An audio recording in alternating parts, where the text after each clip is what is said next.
San Francisco.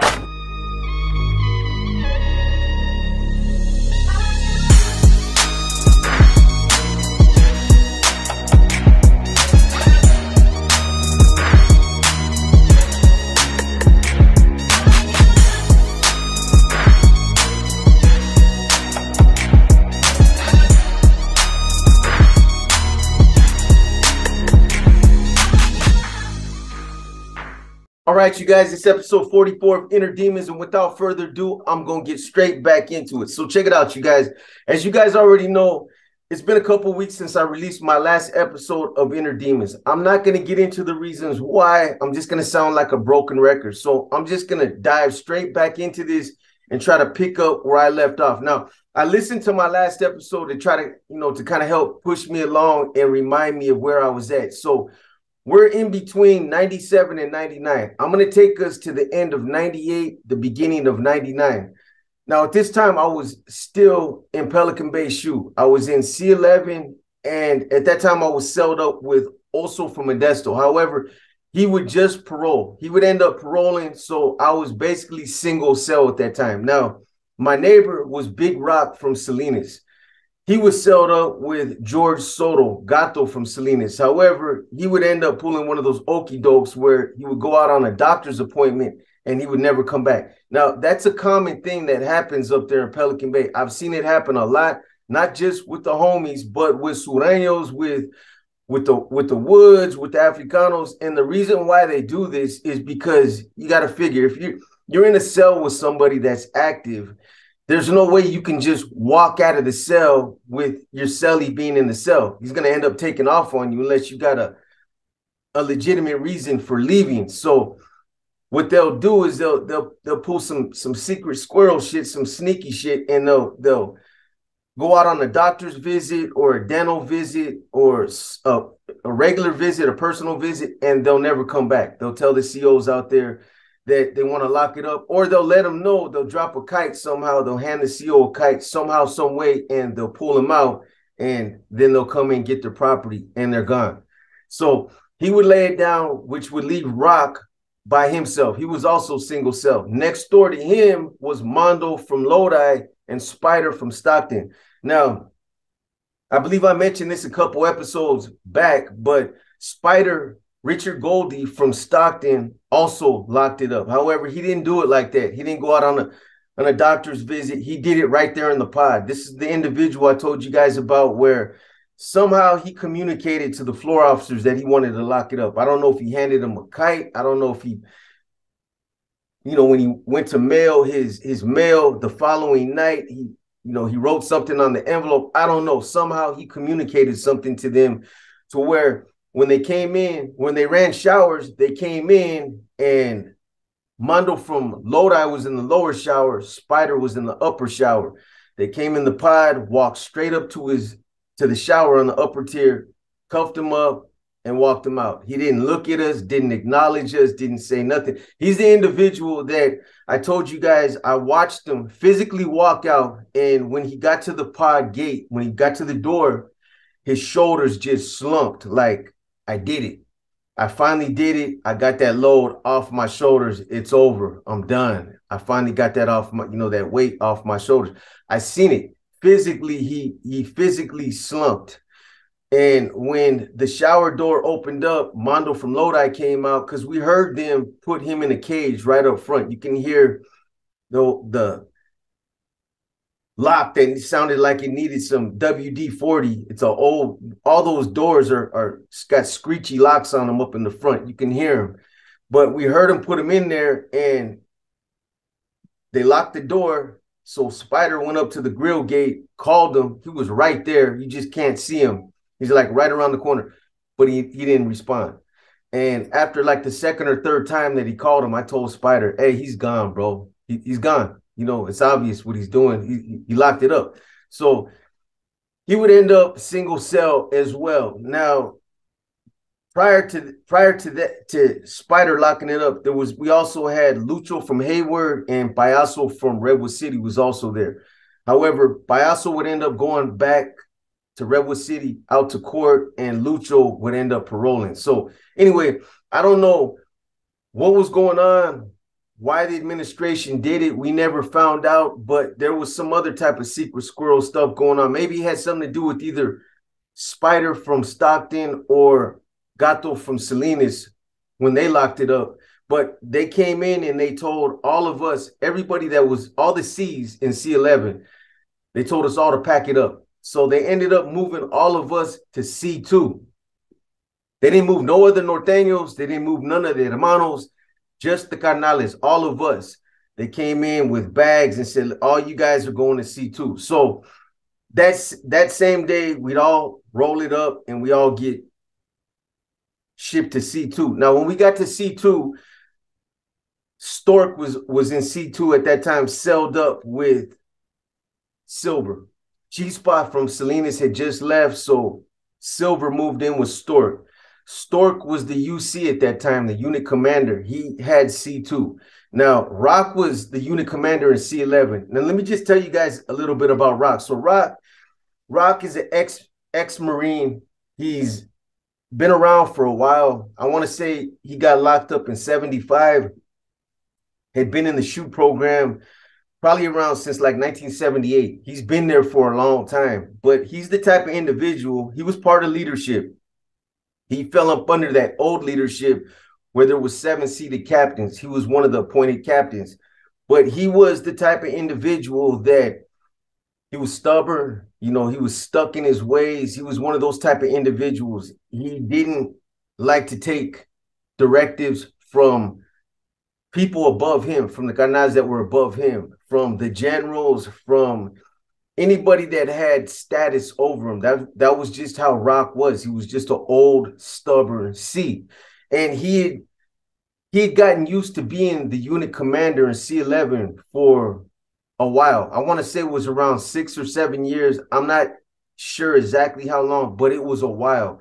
Now, it was kind of funny because so when we all moved to C2, me and Rock, we moved to the same pod. He was still single cell. I was single cell. When we got to the pod, Diablo from Tracy was there, celled up with Big Rudy from Visa. There's 2 Rudys. There's the father and the son. So the father was celled up with Diablo from Tracy. Coyote from Corcoran was also in that pod with Chiquito from San Jose. Diablo and Rudy were in there. Okay, and then you had Bad Boy. I'm not sure who he was celled up with, but Bad Boy was in B-Pod with Smiley from Oakland, Eugene Curley, and then you had Casper from San Jose. He was over there. And then there was some other cats. Hoppo from San Jose was in the pod next to us. So there was a lot of homies over there. I just can't remember everybody that was there. Now, there was 2 things that happened over there that were significant. One, I kind of touched on it in the last episode where I told you guys about Casper from San Jose. So when I got to C2, I basically let Stork know that when I was in Quentin with Mikeel, we got word that Casper, who was there in C2 with us, had basically taken advantage of a young norteño in the Santa Clara County Jail. When we heard, he took his cheeks. He physically raped him in the cell. I'm not sure who this individual was. Whoever he was, he must have been a weak individual. But still, the point is he still did it. And those are the reports that we got. So we were in the process of investigating those allegations when I was there in Quentin. Me and Mike Yu were running an investigation. However, Casper caught a bus before we could reach a conclusion one way or the other. We didn't get nothing concrete to move on them one way or the other. So it was now Pelican Bay's, it was their responsibility to deal with it, which we were confident that once he got up there, it would get dealt with because we sent filters up there advising them that we were in the process of this investigation. It needs to be looked into. So when I first hit Pelican Bay after that in 97, I didn't follow up on it because Casper, I figured, they would follow up on it from the filters that we had sent up. So now that I moved to C2 and he was there, it kind of reminded me about it. So I reached out to Stork and I'm like, hey, brother, check it out. When I was over there in Quentin. This is what happened, and this is what's up with this individual right here. Now, I don't know if these allegations are true. I don't have nothing concrete, but we were looking into it. So you might want to check it out. So anyway, they started to do an investigation. They started to run an investigation on him. And it started to look like it was going to be all bad for him, because basically Stork sent word over to us to have a pedazo ready just in the event, just in case something came back on the negative and he had to be dealt with. And we'd already had it planned out. Rudy from Visa was going to be the one. He was a lifer. He was going to be the one to go over there, sell up with Casper, and try to kill him in the cell. Now, Stork asked us to have a pedazo secured and have Rudy ready to go in the event that happened. So we had Diablo cut out a piece of the wall over there, a piece of steel. Takes a long time, but he did it. That cat has skills, man. I mean, he worked on it day and night, night and day for weeks until he finally got it out. The piece was a nasty piece. You look at it and be like, man, this right here, I wouldn't want to get hit with this. And this right here, this is going to kill somebody. If you hit somebody with this, they're done. This is like a one-hitter quitter right here. So anyway, we had the pedazo ready, and the directives that were given to Smiley, which was one of my past cellies, I was celled up with them in C11 for a minute. Smiley was told, I guess through Stork, that if word comes back that this dude's guilty, I'm going to go ahead and give you a nod and a wink. Somehow, some way, those two had something worked out where Stork was supposed to give him a signal, and, that signal was basically a green light to go ahead and hit Casper. So I don't know the details of it. That's all I know, is that they had that worked out. Now, for whatever reason, Stork communicated something to Smiley, and Smiley interpreted that as a green light, a go-ahead, which it wasn't. It didn't have nothing to do with Casper. That situation was still being looked into. Smiley turns around and gives Rudy the go-ahead. Rudy by then had moved in with Casper, was over there, was just basically on standby. Had the pedazo in the cell, was just waiting for word one way or the other. Either hit him or secure the piece, and, it was a dead issue. So Smiley communicates that to Rudy. Rudy almost kills him in the cell. I wasn't in the pod. I didn't see him, but from what I heard, I talked to one of the homies that was in that pod that seen it and seen Casper when he came out of the cell, and he was like, man, he almost killed that dude. Dude had some pretty bad holes in him, and he was leaking everywhere. He almost killed him. So that one situation right there put an end to Smiley's career, because Smiley had in the past, I'm not even sure of the details of what it pertained to, but I know that he had a history of miscommunicating situations similar to that right there. And this was like the third time that he done it. Now, when you get something confused, or you get you send a false line to somebody, or you get your communication mixed up. It's one thing when it's just dealing with household business, but when it's dealing with, hitting somebody, when somebody almost gets killed, regardless of whether Casper was going to get hit or not, it didn't matter. It was the principle that Smiley jumped the gun, and this was the third time. So he seen it coming. He packed it up. He got up out of there. He locked it up. So that was the end of his career. Now, there's two other things that I'm going to get to before I talk about what happened after I would leave C2. So in C3, Corny was over there in C3 with Tex at that time. He was celled up with Tex. Originally, he was celled up with Tex because Corny moved in with Tex during the investigation into the Mike Eo situation. Because if Tex was found guilty of, being in cahoots with Rico and Lobo on the Mike Eo homicide, Corny was going to kill Tex in the cell. That's why Corny moved in with them. However, you guys already know what ended up happening. They buried that whole situation, basically put a gag order on it, told all the Cs, we got a filter that basically said not to talk about it. The NF was responsible for taking Mikhail's life. It is what it is. Nobody's to, render an opinion on it. Nobody's to talk about it. It's a dead issue. So,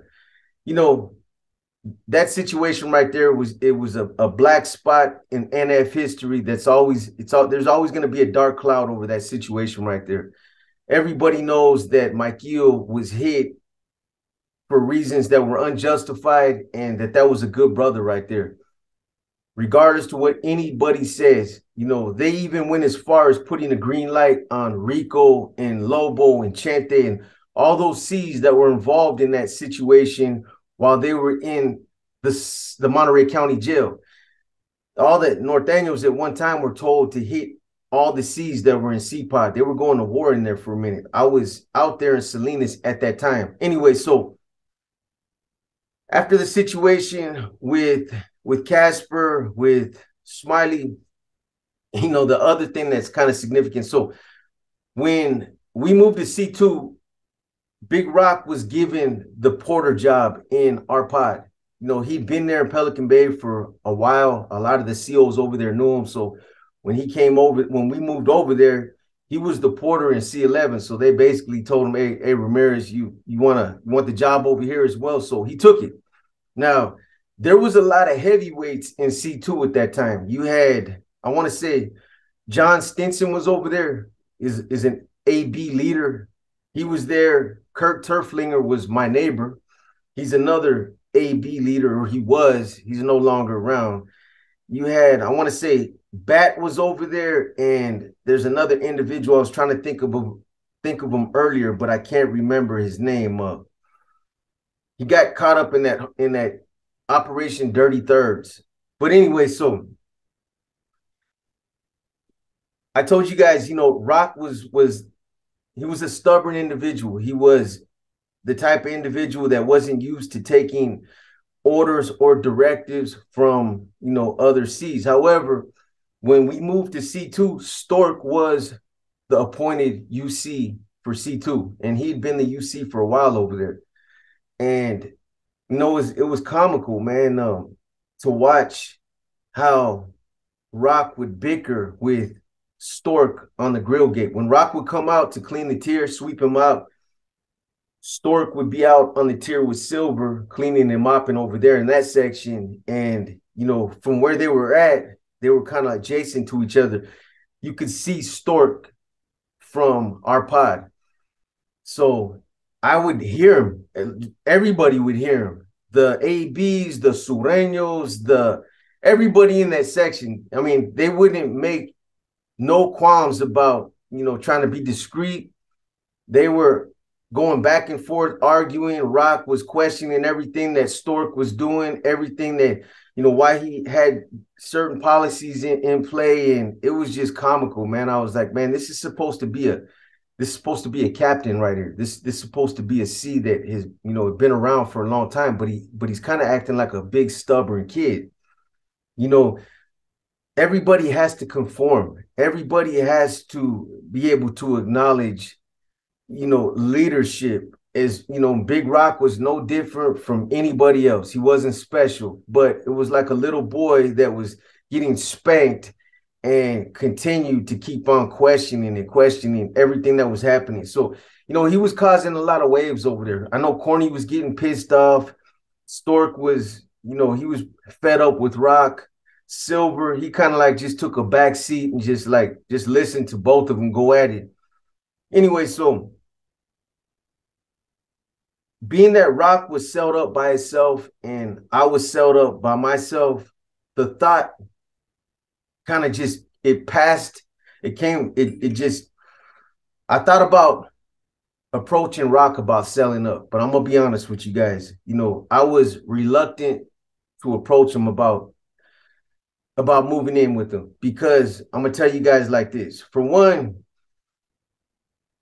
as far back as when I was 18, when I first started doing whole time, when I first started going to the SHU and I just started getting locked up in the ad segs and being locked in a cell day in and day out, in the very beginning, it was hard for me to be compatible with somebody else in the cell. In that small, of a confined area, to be able to live with somebody, to be compatible with them, to, in that small of a space, it's tough, man. It's tough. Even after, you've become disciplined and you're flexible with your cellie and you try to not let things in the cell bother you, it will mess with you. Those cells will mess with you after a while, man. There probably wasn't one cellie that I didn't almost throw blows with. I almost got into it with every last one of my cellies, probably except for Oso from Modesto. I want to say he was probably one of my best cellies, and not because he was a doormat, or because he was real laid back or passive.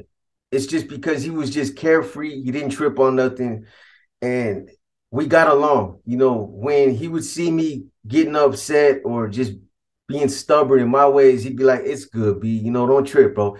You want it this way, it's all good, bro. I'm not tripping on it." So he would disarm me when he would do that. I couldn't be mad at the dude. But when you're living in those cells, and you just have a certain way of living, you have a certain way of doing things, as far as like your hygiene, it everybody has a different way of living. Everybody has their own ways of cleaning the cells. When you get in there, man, everything becomes an issue. Don't spit in the sink. Don't put the soap over there. Fold that when you're done. Wipe the sink out. Wash the floor. Clean this. Don't use too much of that. Only one scoop of coffee. Blah blah blah blah. You know what I'm saying? It's just don't step on the bed. Don't hang your feet over. There's a lot of things that they're small things, and it's petty. It's small, it's petty, but when you're locked up in those cells, and it's not like you can take a walk, you can walk outside, go take a breath, cool off. You're stuck in there to deal with it. There's no way out. You're both locked in there, and you have to deal with it. So you have to be able to compromise. You have to be able to compromise, be flexible. Sometimes you can't win all the time. Sometimes if there's something that you don't like, and you've been winning, you gotta let your celly win some. You know what? I'm not tripping, bro. Go ahead, man. If that's the way you want to do that, homie, it's all good. But my point is, so I'm an aggressive dude. I'm a alpha male, straight up. I can't live with another cat that's aggressive like me. We'll end up throwing blows. You can't put two lions in a cage. You gotta have one cat that's kind of laid back, and if there's one cat that's aggressive, then it'll work. But I've had a hard time over the years getting along with my cellies, because they'll come in and they'll do, I don't want to get into all the details. Some of the stuff is graphic, but spitting in the sink and not in the toilet. There's certain things that like that it might seem petty, but when you're locked up in an environment like that, sometimes your sink becomes your washing, that's where you wash your clothes. Your light, that's your oven. There's certain things that you use in the cell, and you expect your cellie to respect that. It's I can go on and on and on about that. But anyways, so when I was in C11, I was next door to Rock. I used to hear the way that he used to talk to Gato when they were celled up. And Gato was spineless, man. Rock used to talk to him like straight up like he was his bitch. I mean, I heard him, and this was another C. He was talking to another carnal like that. I would hear him tell him straight up, "Man, shut up and get on your rack. Just shut up. I don't want to hear it." And me and my cellie would look at each other and just laugh and just be like, "Wow." So when we were in C2, the thought occurred to me, to sell up with Big Rock for a couple reasons. One, I was short. I was getting ready to pro in a couple months. Two, I looked at it as an opportunity to soak up a little game. Big Rock wasn't the most smartest, the most intellectual C that I've met, but he had some knowledge. He knew his history. He knew a lot about the NF. He knew a lot about, the 70s and how things were back then. And those were all things that I wanted to learn about. So I figured that I would benefit from it. However, thinking about how Gato was when they were sold up in C11, I was like, man, I don't want to set myself up for failure, because if we end up selling up and we go to blows, I'm going to end up coming out on the short end as far as when leadership finds out that we fought in the cell. It shouldn't always be like that, and maybe not, because they did know Rock was creating a lot of waves over there. Corny and them, they did know that. And maybe Stork, maybe he would have raised his hand and been like, hey, you know what? This brother's been, nothing but problems since he's been over here. So I don't know, but at least at that time I was thinking, like, you know what, if I get off on this dude, it might be the end of my career. So I didn't want to set myself up for failure. So I didn't approach him about it, but I thought about it. The other reason I thought about it is because since we were both single cell, I didn't want administration to come through. They get a bus that comes in, they need some cells, and they end up moving one of us because, we're both single cell. I didn't want that to happen. If we were celled up, we were good. We'd be safe like that. They wouldn't come in and move us for no reason. So, like I said, it was a passing thought, but I never approached him on it. Now, eventually, Rock, when he would come out and he cleaned the tier, one day when he was up in front of my cell, he approached me about it. He was like, hey, Box. He was like, you got a couple months left, man. He was like, I was thinking, you want to sell up? We kick it for the last couple months, and we can kind of finalize everything that we need to finalize as far as the regiment. Because at that time I was getting primed up and groomed up to go back out and resume my position as the RC for San Francisco. At that time, San Francisco wasn't established. Frisco hadn't really been established since, I want to say, since like 96, since Eddie Roach and Dreamer were out there. They would end up both getting caught up in a double homicide, and they got caught up in the 92 indictments. They basically killed Federico Arvalo and Barry San Jose out there in San Jose. But, since they got busted, San Francisco being the big city that it is, you would think that it would have an established regiment. But there was a regiment that was active out there, but it was basically whoever came out and picked up where it was left off. Chewy would get out. He would take the UC position. If I wasn't out there, if I was locked up, I'd get out. Nobody was out there, so I'd take the UC position, but I'd always end up going right back. So there was no consistency. It was just, it was spotty, hit and miss. Whoever was out there had the UC position, but the RC position, but it didn't run consistently for like a couple years to where we had it really established, where there were guns, there was dope, there was money, that was the regiments. Every time I got back out there was nothing. I had to accumulate my own guns. I had to accumulate my own money. I had to accumulate my own dope, because like I said, nothing was established. And it's crazy when you think about it. As big as San Francisco is, it's a big city, and there's just, when it comes to manpower, it's hard to get individuals to function out there. The homeboys out there in the city, they're not on that homeboy shit. They're not like the homies out there in San Jose, or the homies out there in Salinas, or the homies in the Valley. A lot of them, their mentality is different. A lot of them are on that, like I said before, that hyphy shit. Now I ain't doing the Thiz face, everlasting base. But a lot of them are on, the they're on that paper chase. They're all pimps. They got gold teeth in their mouth. Most of them got long hair, and that's what they do. As far as, you know, working for the NF and paying taxes, they ain't with it.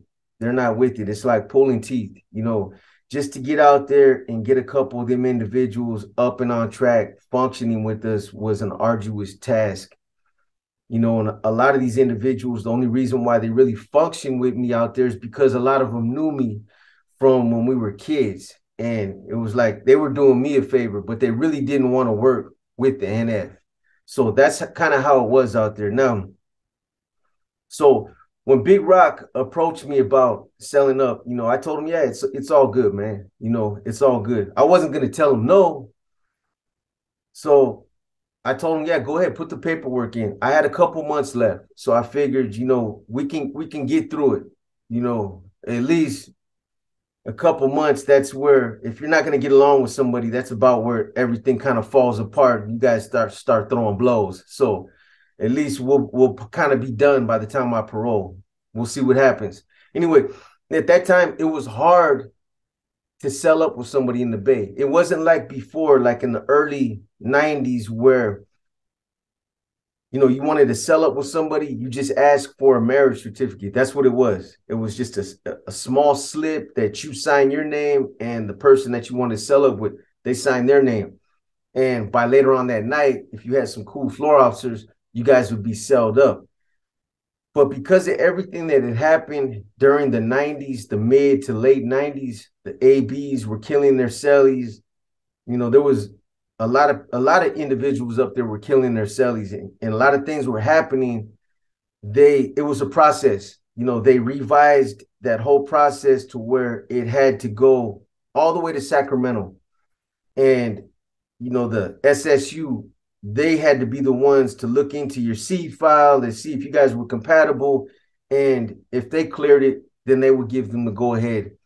And, it was a process. So it took a while. It took a couple weeks, but finally it came back where they cleared it and I moved in with them. Now, I've never talked about this before, but I'm going to talk about it now. So, Big Rock, like I said, stubborn individual, been around for a while, stuck in his ways.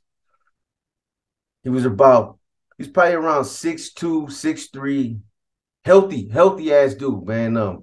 Especially for as long as he had been in the SHU program since the 70s, 80s.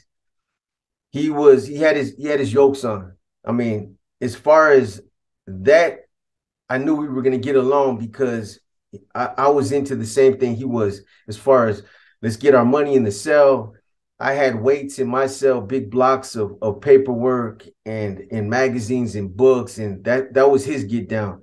His best attributes were his calves. This dude had some calves that were like some tree trunks. Seriously, this dude used to do like 1,000 step-ups off the toilet and calf raises. So his calves were huge. His legs were huge. But, he was a big dude. So, like I said, I knew that part we get along, and, I was like, let's see what happens, man. So, anyway, first couple weeks, everything's cool. Everything's copacetic, man. We're in there. We're programming. We're going over our klesha. He was supposed to be my padrino. At that time, I was still technically up under Conejo from Sacramento. He was still technically my padrino, and he was actually trying to get me pulled back to C5. That's where, I had left a few years earlier, and I was still under him. However, Rock ended up getting it cleared to get me taken. Basically, he had Corny appoint me to, work under him. So I was no longer working under Conejo. Besides that, Conejo ended up getting in trouble. He got demoted, stripped. He got stripped of his street say, and that was the end of that. Anyway, so when I was up for parole this time, I was going to be up under Rock. So, this is the other thing. So anyway, let me just say this first. So like I said, the first couple weeks, everything was cool. But as time went on, we started bumping heads. We started bumping heads, and it was like it always is, it's over petty shit. I don't even remember, what it was about, but it was probably over something petty. But whatever it was, we started bumping heads, and you know, I had told myself before I even moved in with him, if the dude the first time he tries to talk to me like he talked to Gato, it's fucking on, man. I'm gonna check him. I'm gonna let him know that you ain't gonna be talking to me like that. And I'm not trying to beat my chest. And it's got nothing to do with that. That's not me. I'll go to blows with the motherfucker before I allow somebody to talk to me like that. And I expect, my celly to be the same way. But, you know, that wasn't gonna happen. So, as time went on, he started to get a little bit more aggressive, and it was like he was playing off of his status.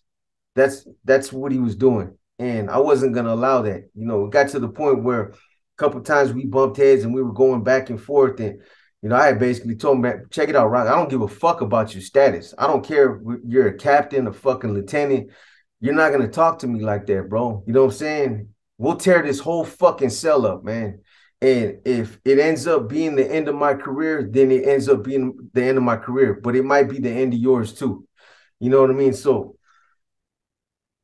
we that had to happen. It just had to happen. We bumped heads a couple times. It got close. It got close to, to the point to where we almost got off in the cell.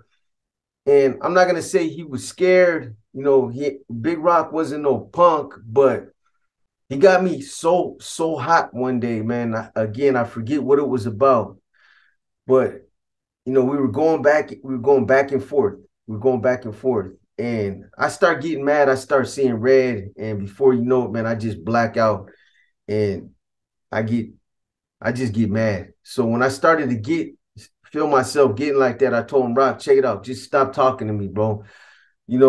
I'm gonna stop. Just stop talking to me. We'll talk about it later, bro. Let me cool down, man. And he kept on talking. He kept on talking. And you know, I forget what he said. He said something. It made me come up off the top rack, and I hit the floor, and I was ready to throw blows. And he was like, hey, cool down, brother, cool down. Now, I want to say this. Spinning forward a little bit, we would end up finding out that he was cooperating with the feds, that he was actually communicating with the feds through the mail. So I don't know if he was doing that while I was in the cell and he was keeping that on the slunders. But when I think about it in retrospect, when we were gonna get off that one time, he stopped it instead of being the aggressive dude he was with Gato. He stopped it and he backed up. He backpedaled. He did the motherfucking moonwalk. I wonder if he stopped because he was working with the feds and he wasn't allowed to get involved in any kind of criminal activity. It's just something that I wondered about because it seemed out of character the way that he backed up and he seemed that I was ready to go to blows, and he didn't want to take it there. I called his bluff. I basically called his bluff. He started running his mouth, and I was ready to just go. I was ready to tear the cell up, fucking sabotage my career, or at least get into it and deal with the consequences after, man. Let my side be known and let his side be known. But that's where he took me. Anyway, after that incident, we really didn't get into it anymore. Like I said, that had to happen in order for things to kind of like that line was drawn and he knew not to cross that line no more. And I never crossed it. I never pressed him like that. I never pushed up on him like that because, it works both ways. However,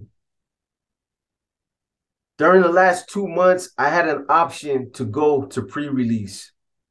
When you're like 90 days to the house, they'll come and ask you if you want to go to pre-release. And because I was to the point where, we had went over all the regiment stuff. We basically got all our codes and everything. Everything was all established.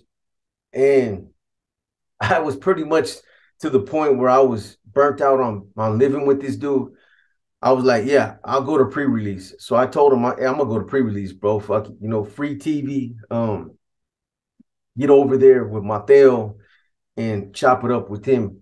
Anyway, so he was like, yeah, it's all good. If you want to go over there, go ahead, man. So that was an option. It was okay for us to do that. So I left and went to pre-release. Now, this is when, well, prior to that, let me back up a little bit. Prior to that, so at that time in 98, like I told you guys, I was getting primed up and ready to get back out and to resume my position as the RC for Frisco. However, as I've told you guys in the past, the counselor ended up pulling me back down to the grill gate one day unexpectedly and told me, he was like, look, man, your parole plans have been changed.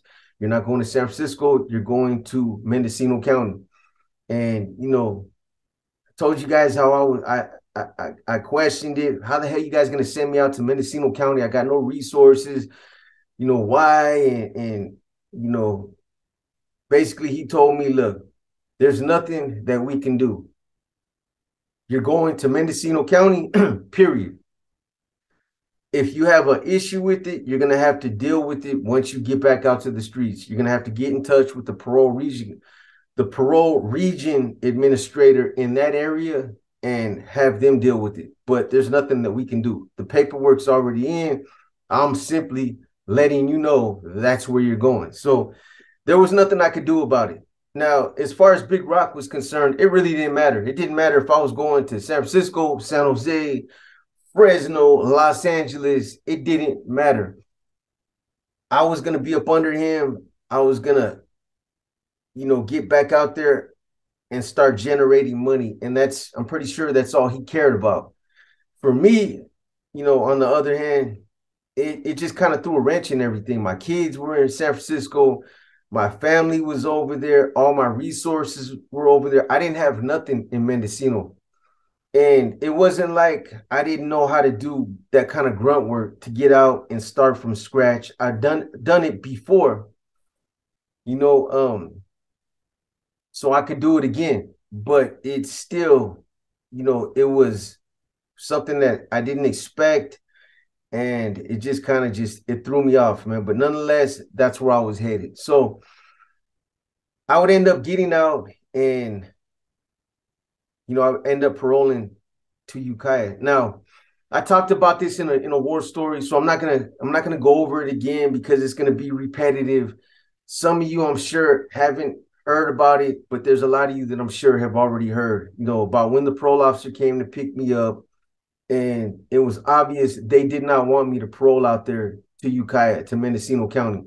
They looked at it as, I was a high-profile gang leader that was going to come out there and basically I was going to pollute their community with gangs, that I was going to come out there and start recruiting. I was going to, turn their little small city into a gang hub. And as far as they were concerned, all they had is a bunch of wannabes out there. They were way behind.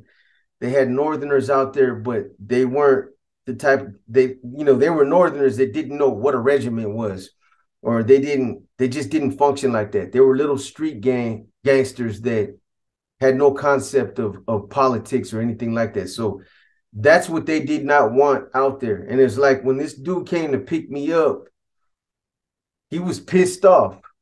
He took it personal that I was paroling out there. It was like, I live out there, I still sleep with my windows and my doors unlocked. And now we got to fucking lock our doors because you're out there. It was crazy, man. And, the dude took me up there in belly chains, shackles, and that's how I rolled all the way back up to Ukiah on the freeway, locked up in shackles and belly chains. So anyway, being that I didn't have resources, I didn't have a residence out there in Ukiah when I first went out there, they had to foot the bill as far as, helping me with some resources. They had to put me up in a hotel, get a voucher for a couple weeks. And they had to do some other things to help me. So when we first got back out there to Ukiah that same day, took me to the parole office, fingerprinted me, registered me as a gang member, took my picture, and then drove me to the motel that they put me up in. Walked me all the way to my room, opened up the door, walked in, threw the keys on the table, looked around, and was like, "Good luck. Come in, see me Wednesday or Monday." So from that point on, I was stuck out there. Now, I told you guys the first night I got out, I stabbed somebody. And I'm not going to get back into that because I already talked about it in a war story. But I did something stupid where I almost ended up going back to jail, back to prison the following day. I ended up stabbing somebody that night. The next morning, I still had the weapon in my room, and the next morning I got up because I was still on my internal clock would still get me up at like 5 o'clock in the morning. So even though I had been drinking all night, I popped up at 5 o'clock in the morning, got dressed, and was on that routine like I was still in prison. Got up, started cleaning my cell, my room. I started cleaning my room, and I opened up the door to let fresh air in. And as I was cleaning, that's when 6 Ukiah PD police officers walked in to do a random parole search. What they were really doing is introducing themselves and letting me know that they were there. So, I still had the weapon in the garbage can when they came in. It was close, man. Dude actually picked up the garbage can, and if he would have turned it a little bit, the weapon would have slid. But luckily, luck was on my side. Somebody was watching over me. They didn't end up finding it. But what ended up happening was, so after they left, I went in the bathroom. I pulled the liner, the garbage can to the side. I reached in, I grabbed the knife, and I walked outside, and I was going to throw it over a fence. There was another building, another business or something on the side of the hotel. And when I walked out, though, there was my neighbor had walked out. He was a white dude. He ended up being a cool cat, somebody that I would hook up with later. He would become one of my runners. I put him in pocket. But when I first met him, he came out and he was like, "Damn, bro." He was like, "All those cops were over here for you." And I was like, "Yeah, man. They did a parole search right now." And I was like, "Man, they almost caught me slipping, man." I'm like, "You want this knife?" I said, "If not, I'm going to throw it over this fence." And he was like, it was a badass dagger. It was a dagger with a pearl handle. It was nice. He was like, "Yeah, I'll take that shit." So I gave it to him. And, from that point on, he asked me, like, he was like, "Hey, you're not from around here?" And I'm like, "Nah, man, I'm from Frisco. I just paroled from Pelican Bay. You know what I mean? I'm out here for a couple of weeks. I'm probably going to end up bouncing, man. I'm out here in this hotel for 2 weeks to put me up on a voucher, but I'm not going to stay out here. I don't fucking know anybody." And, he was like, "Hey, man," he was like, "We don't got much. It's just me, my wife, and we got 3 kids, but, whatever you need, man, we got you." And, I wasn't on bum status, but the dude was looking out. He was just trying to be friendly, man. So it was cool. I'd be over there in my room, and, when I got out, man, I didn't want to, I was still going through that transition to where it was still hard for me to be around people. I was still having a lot of anxiety attacks, man. I still had that PTSD where I didn't want to go in the stores. I didn't want to go in the restaurants. So I went to Safeway, which was right across the street from where I was living at that time in the hotel. I bought a loaf of bread, a jar of jelly, a jar of peanut butter, a case of soups, some mayonnaise, just the basics. So that's all I was eating. That's all I was eating, like I was still in prison. But, I had food over there, and that's how I was doing it. But they had, the white guy that was next door to me, they had their room hooked up. They had been there for a couple months. They had a hot pot. I mean, I looked in their room, and they had all kind of shit in there. It looked like they'd been living in there for fucking 10 years. It was dirty, but, they had 3 small kids, dirty diapers everywhere. their kids were like, they had stair-step kids, like 1, 2, 3, and a small baby. But every now and then I'd be kicking back, watching TV or something, and they'd knock on my door, and I'd open up the door, and they'd have a plate because they had a hot plate over there, so they were cooking. You know what I mean? And I'm like, oh man, I'm cool, man. They were like, nah, man, take it, man. It's all good. We cooked enough, for you too, man. And so they started looking out. It was kind of cool, man, to get to know somebody up there at that time because I didn't know anybody. Anyway, so at that time, I was in touch with a couple females, and I would have them come up from the city, and I was doing my thing for me. I was still young, doing my thing, man. But so one time I was on the phone with the female, and I was laying on the floor. I had my door open. It was a hot summer day, and I was laying there and I was talking on the phone. And this dude's lady came to my door. She knocked and she was like, "Hey," she was like, "Are you gonna be on the phone for a long time?" And I'm like, "No, what's up?" And she was like, I want you to meet somebody." And I'm like, "I'll be off give me about 10, 15 minutes." Because sometimes, I sit out there with them and I drink beer, and they were just some cool people, man. They were cool people that were just trying to look out. So I'm on the phone and I'm laying there talking to this female, and I look over and I see I guess it was her friend walk by, and she had a little boy with her. He was probably around 6. So she walked by real slow and she looked in my room, and I started laughing to myself like, oh man, don't tell me they're gonna try to hook me up with her, man. You know what I mean? And so again, I'm on the phone for about 20 minutes, and she walks by like my door like 3 times, and every time she walks by, she burns, like she looks up in there, and I look over at her, and I laugh to myself, man. But anyway, I get off the phone, so I go out there. They had some chairs out there. I pull up a chair. So they introduced me to her. I start talking to her. How long you been living out here? I tell her where I'm from, and we're talking. Next thing you know, one thing leads to another, leads to another, leads to another, leads to another, and we start kicking it. So now she's coming to my spot all the time, man. Like she worked at that time. She worked at the casino. Everybody. So that's the other thing about Ukiah that was cool. Ukiah is a lot different from what I'm used to living in the city. Ukiah is like, there's nothing but, American Indian casinos out there. You got casinos, you got lakes, barbecues on the weekend, and people camp. That's the type of lifestyle people are living out there. Everybody's camping, going to the lake, or they're at the casino, or they got, everybody has family that works at the casino or knows somebody that works at the casinos. It's like the biggest thing going out there. You got a lot of Indian reservations. So she would go to work, and then after work, she come over and we kick it, and she started getting clingy. And the next thing you know, man, her mom would pop up at my door with a couple $100, and she said, "Hey, pay your I know your hotel voucher is gonna be up. Pay your room for a couple more weeks." And like, nah, man. She was like, "Hey, you're gonna have to take it."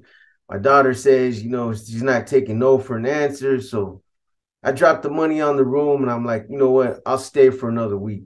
At least, I don't feel like running from parole right now.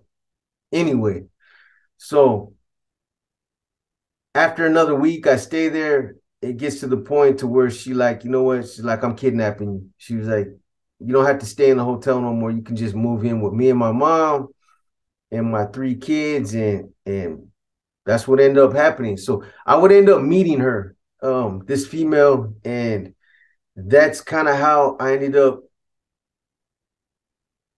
basically establishing myself out there.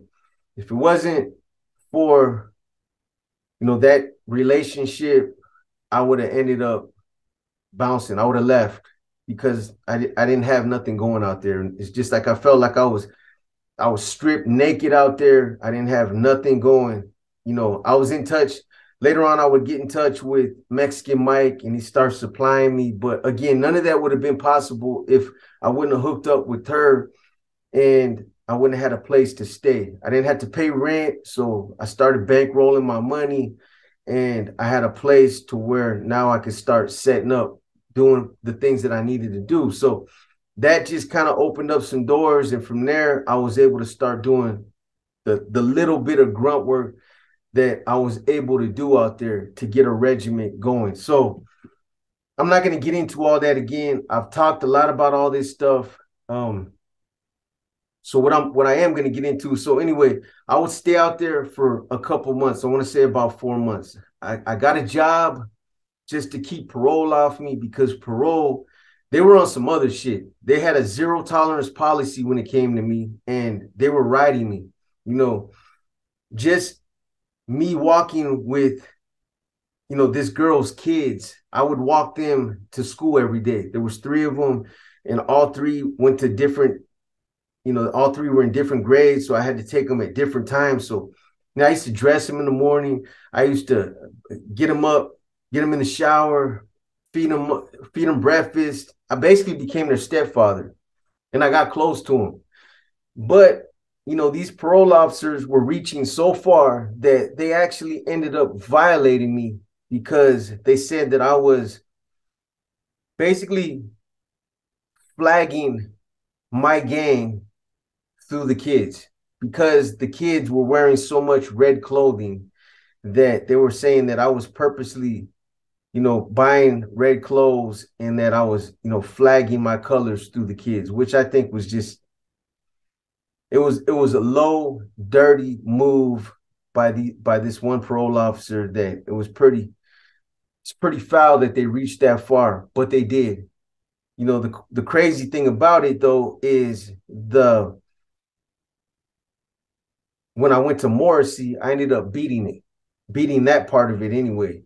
They'd end up getting me on a case and that would stick and I would get violated for some other shit, but at least that right there ended up getting knocked off because they were like, nah, man, that's some bullshit. They even brought the clothes in. We're like, these are the clothes that he had. And they're like, come on, seriously? The Morrissey hearing officer knew that the parole officer was reaching. So anyway, what I do want to get into this last part before I close this episode is, so at this time I would end up, after I got arrested and I went back on a parole violation, I would end up going back to San Quentin. Now, when I hit San Quentin at this time, there was a lot going on in Salinas at that time. You had Smokey, Boxer, Roque Martinez, Powder was there,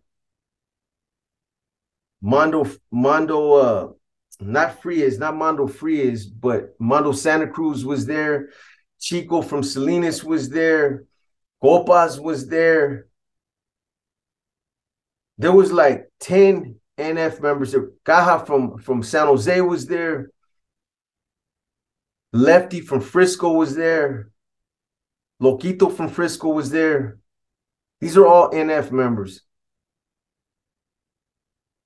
I know there was more, but those are just some of the ones that I remember right there. So at that time, there was a power struggle going on in Salinas. And I think I mentioned some of this to you guys before, but I walked right into it.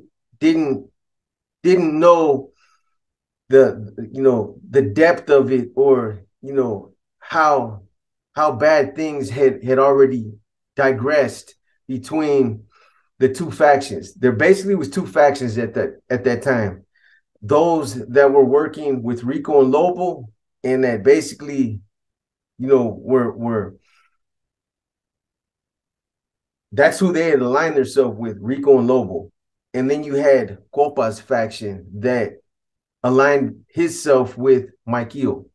And being that Mikeel was dead, Copas was, at that time, he was on a personal campaign to get backs. That's what Copas was doing. That's when he had, what do you call him? What's his name? and I can't remember his name right now, but you guys will see his picture when you watch this video. But this is when when Copas had this individual shoot. His name's Huerta. His last name's Huerta. I want to say it's Capone. But anyway, he had him shoot Lobo because, Copas knew that Lobo had something to do with Mike Eo's murder. So there was a war going on out there at that time. Now they had Copas on walk alone because, it wasn't no secret, but they were also trying to kill Copas. And there was an article that came out in the Monterey Herald that basically said that, a whole crew of Rico and Lobo's boys were basically on their way over to kill Copas when they got there to Copas's street, there were a couple VCU units. What do they call them? I forget what they're, but they're cops, violent control units or something. But they had a couple cops that were sitting out there in front of Copa's house, surveilling Copas. And these guys basically pulled up. They were going to kill Copas, and they seen the cops, so they took off. But anyway, it came out in the paper that, these guys had gotten caught, and that, the cops basically, stopped that murder from happening. So Copas was on walk alone. Chico was there. Chico was on walk alone. Now, the reason why Chico was on walk alone is because apparently Greg Silva, Pee-wee from Gilroy, he pulled up and everybody knew he was on bad standings. For whatever reason, they let him come out to the 6-yard. They cleared him for the yard. Committee cleared him for the yard, and they let him come out.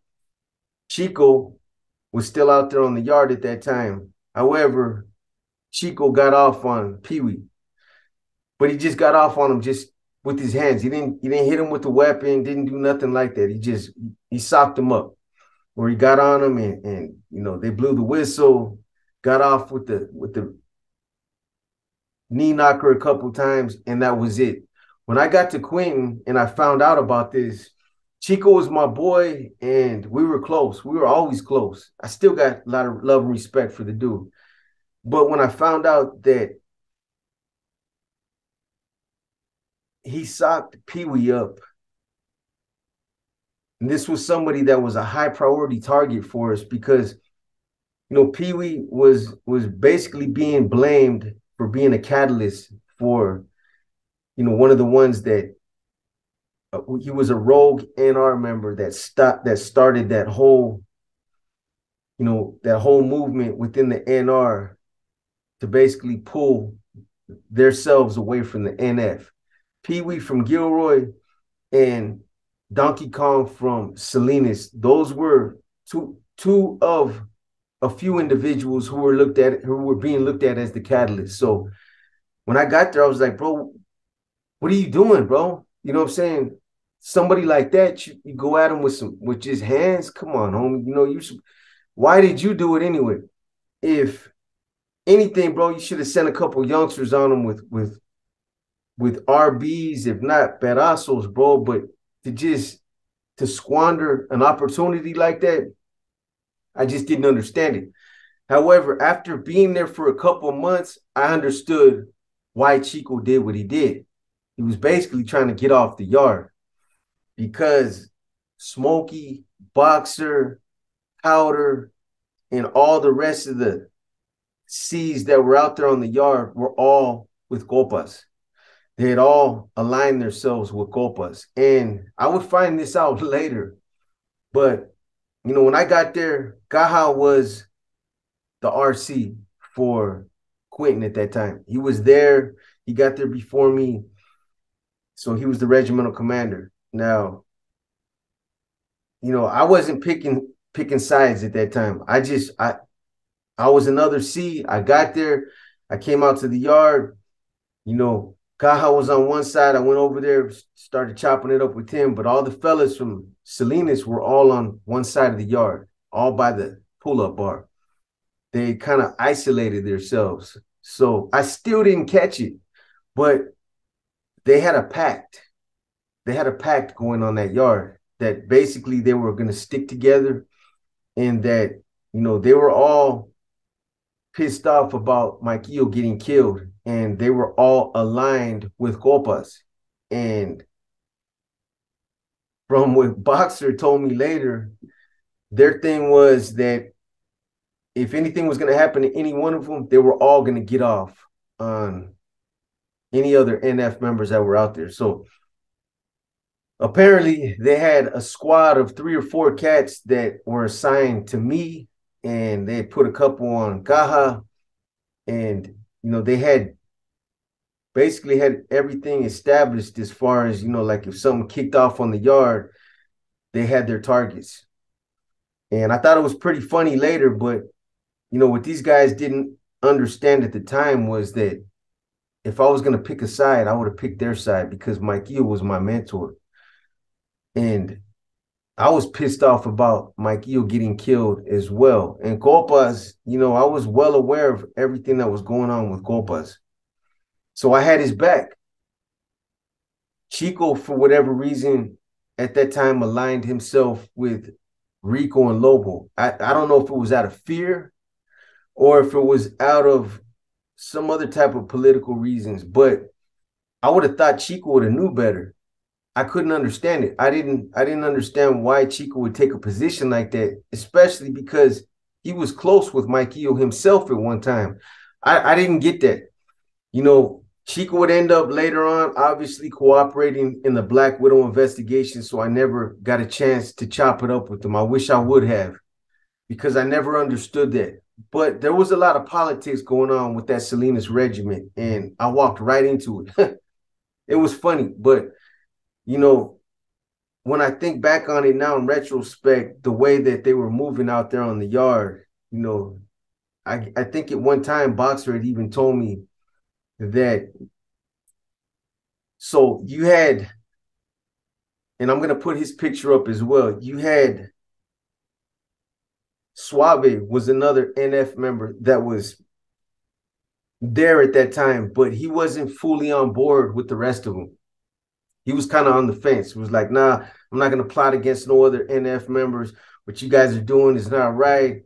And Boxer had basically told him, look, motherfucker, if I see you go over there and you start talking like you're giving us up, or you're telling them what's going on, I'm going to fucking rush you. We're going to rush everybody on the yard. And I guess, according to Boxer, he thought Suave was going to tell me and Caja, you know, what time it was. And Suave came over and we talked. And I guess they were over there talking about, hey, think we should rush them now? You know, they were leery about me, about where I stood. And, you know, we chopped it up with Suave and nothing came of it. And I guess, you know, Boxer, he reached the conclusion that, well, Suave must not have said nothing. So they didn't end up rushing, but it would have been interesting if that yard would have kicked off. There was only me, Caja, Lefty from Frisco, and I want to say that's it. There was 3 of us, and there was about 7 of them. So it would have got funky out there, but it would have been interesting. Copas wasn't out there, like I said. He was single cell. He would come out. They put him in the little cage right there in the back by 6 yard. And, you know, I see him when I pass by and we chop it up real quick, but there was a lot of shit going on at that time. Anyway, that was all in 99. So from that point on, eventually I would end up paroling. I want to say I paroled right there from San Quentin. No, as a matter of fact, I didn't. I would end up going back to the Bay. Yeah, I went back to the Bay. So I went back to the Bay from San Quentin, and I went back to the pre-release program. I ended up running into Mateo at that time. And, I kicked it with him. And matter of fact, stick him up. James Kramer was over there. You should be seeing a picture of him. These guys that I mentioned, you guys will be seeing the pictures. I'll make sure that they're posted. But Kramer was there. He was another individual you guys have heard a lot about, probably too much. Wow. But he was somebody that I knew back then, and he was somebody I thought was cool, somebody I thought was straight, but I don't know, man. I don't know. That Scante will make you do some crazy things, man. Never seen that one coming. Anyway, so I'd end up hitting the Bay again for a hot minute, and then I'd bounce back out to Ukiah. Now, this is around the time that I met Vicky. So I'm gonna just give you guys the short version. One day I was walking in Ukiah. Now, Ukiah, like I said, there's a lot of Northerners out there, but they're youngsters and they never been anywhere. They're still green. They're like way behind. And I'm not trying to sound, this is not my ego speaking. There's no arrogance about this, but it's like when somebody like myself or somebody who's out there that has been around, that's been to the Bay, that's, been around politics, and somebody from the Bay Area or somebody from Salinas or something like that, those guys gravitate towards you. I mean, they look at you like they really gravitate towards you and look up to you out there. That's how it was at that time. And, there was nobody that I had ran into out there that had been to Pelican Bay, that had functioned in a regiment, that, was familiar with, that had worked with an NF regiment or hermanos. There was nobody out there like that. However, so one day I was walking with this female that I had met, and I'm walking on this one street, and I see this one cat, and right away we see each other, we lock eyes. Because, I can recognize that somebody by the way they move, by the way they carry themselves, that they've been around. You can see it. The characteristics stand out, and it's something that I seen. So I seen him, sleeve down, kind of good sized dude. So he's in a 65 with his girl at that time, was Vicky. And when we walk by, I'm like, "What's up, bro?"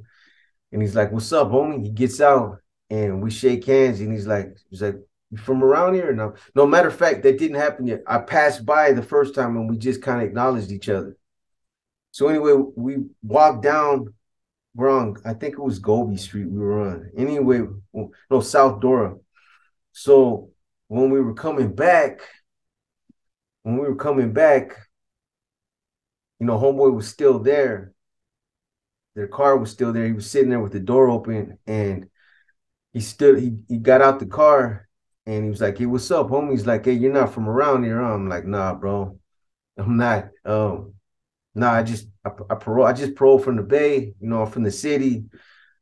Parole dumped me out. They basically dumped me off out here, bro. I'm out here for a little bit, and as soon as I'm done with parole, I'm gone, bro. But nah, man, I'm not from out here. I don't know anybody out here. I'm trying to get myself established." Well, anyway, homeboy had been to the Bay. He'd been to the Bay. He was at Hermano. It was the only one out there. His name was Wormy. He was from Santa Rosa, but Ukiah is right there. It's like all kind of a part of Santa Rosa, those little small cities. So he was living out there with Vicky at that time. And when he introduced himself to me, I looked over, and that's the first time I seen Vicky. And she was sitting. Vicky, for those of you that don't know, would end up becoming my wife, and she was the one that would end up later on passing away while I was in the county jail. So, I looked over, I looked at her, and I said hello to her, and me and homeboy exchanged numbers, and that was pretty much it. From that point on, later on we'd end up getting in touch, and from there I would come over to his pad sometime during the between like 12 and 3, and we lift weights in his carport. We get our money out there. We'd be playing oldies and shit. And Vicky would come out. And, I started to get to know her a little bit, just, in passing. And later on, one thing would lead to another, man. And it was what it was, man. She was throwing those goo eyes, man. And I could tell she was trying to take it there. And it got to the point where they were always fighting, and she would end up showing up to my pad crying, and I was starting to feel uncomfortable with it. Like, why are you coming over here? That's my boy. You can't be popping up over here like that. You know what I mean? It just looks kind of funny. And she's like, yeah, but you understand, and he listens to you, and we don't. I don't even know why we're together. We don't sleep together. I'm like, that's way too much info. It's like we sleep with pillows between us, and things have been like that, and the thrill is gone. And so it is what it is, man. Things happen over the course of time, and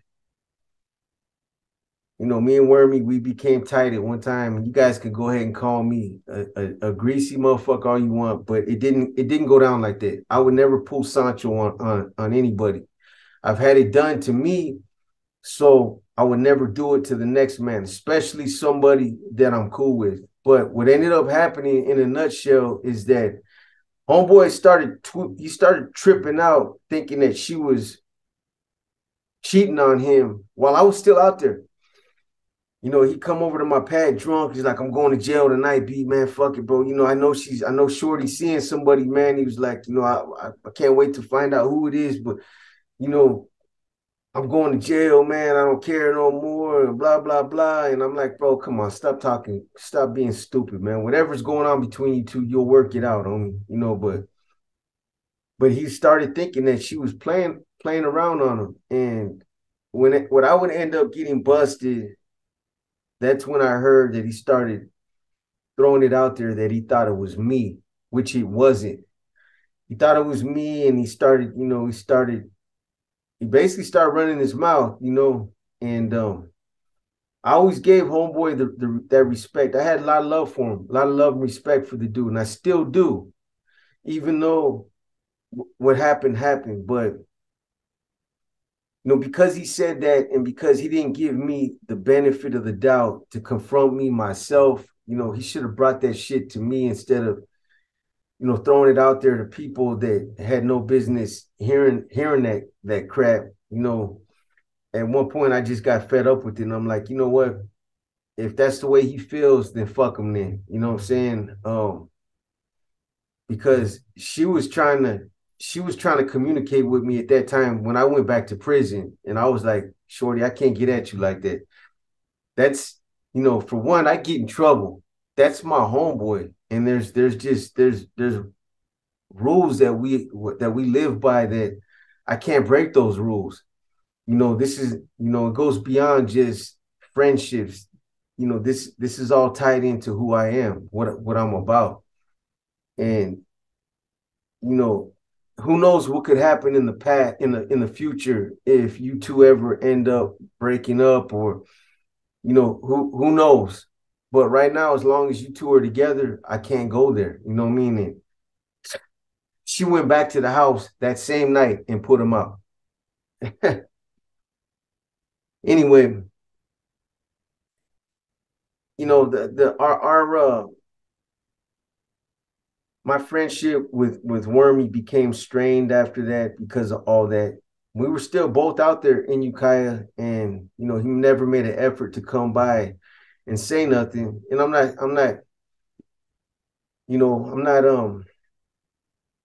I'm not taking shots at him saying that he punked up or nothing like that. I'm not saying anything like that. Maybe he just figured, you know what, man, I'm just gonna let it go. If she's happy, whatever, I'm not gonna go there, and I'm just not gonna go there. I'm just gonna let it go. What am I gonna serve? What purpose am I really gonna serve by confronting her or confronting B? So, it just kind of it died down. Later on, he would end up sending his blessings, and things kind of worked out. So it just kind of happened like that, man. You know, there's a lot more that I'm not telling you guys, a lot of things that happen over the course of time, and it just, that's the way things ended up happening. So we would end up together. And you know, once I got rerouted from Ukiah to Monterey County, she would end up moving out there with me.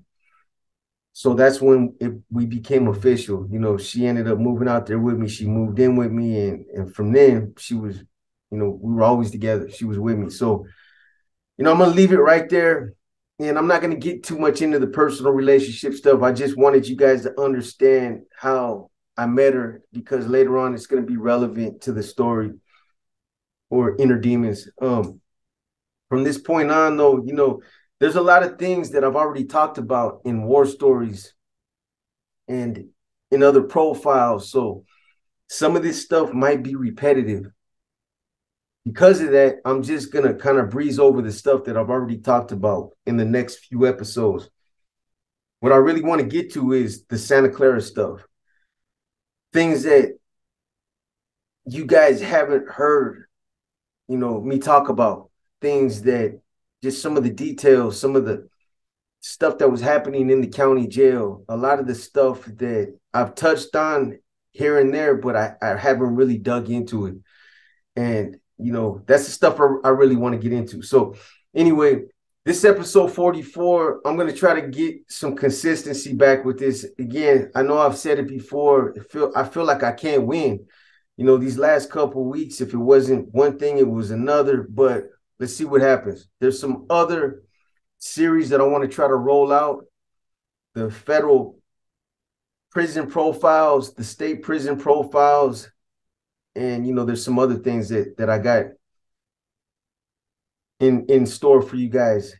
As far as the hip hop hot seat, I'm still going to do it, but obviously the numbers weren't what I wanted them to be, which tells me that a lot of you are not really interested in a lot of that stuff. That's not really what I do. I'll continue to do it because there are some of you that like it, but I'm going to get back to doing what I do. So anyway, with that being said, this episode 44, I'll be back with 45 in the next day or two. Trust me. I'm going to try to drop some war stories, get back on track. I know some of you have been waiting for it, man. I hear you. You guys have made it clear in the last few lives, and I got you guys, man. So with that said, again, this episode 44, your boy B, and I'm out.